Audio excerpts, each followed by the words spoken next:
பீகார் மாநிலத்தில் 243 இடங்களில் 190 இடங்களில் எங்களது கூட்டணி இன்று முன்னணியில் இருக்கிறது. இது ஏற்கனவே நடந்து முடிந்த அந்த ஆட்சிக்கு ஒரு அங்கீகாரம் கொடுக்கின்ற வகையில் மக்கள் மீண்டும் இந்த ஆட்சியை தேர்ந்தெடுத்திருக்கிறார்கள். தொடர்ந்து ஐஎன்டி கூட்டணியை புறக்கணித்துக் கொண்டே இருக்கிறார்கள். வரக்கூடிய 2026 தேர்தலிலும் ஐஎன்டியை தமிழகத்திலும் புறக்கணிப்பு நடத்துவார்கள். தேசிய ஜனநாயக கூட்டணி நிச்சயமாக தமிழகத்திலும் வெல்லும். தேர்தல் ஆணையத்தோட கூட்டணின்னு எதிர்க்கட்சிகள் கூப்பாடு போட்டாங்க, எப்படி பாக்குறீங்க? இல்ல, நான் ஏற்கனவே பலமுறை நான் சொல்லியிருக்கிறேன். தேர்தல் ஆணையம் ஒரு தனிப்பட்ட அமைப்பு, அங்கீகாரம்.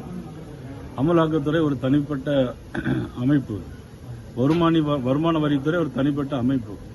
இதெல்லாம் ஒப்பிட்டு பேசுவது அப்படியே இருந்தா கூட இவங்க 2021 திமுக ஜெயிச்சது அப்போ தேர்தல் ஆணையம் யாரோட இருந்துச்சு? அவங்களோட இருந்துச்சு. அப்போ அப்படித்தானே நம்ம பார்க்க முடியும்.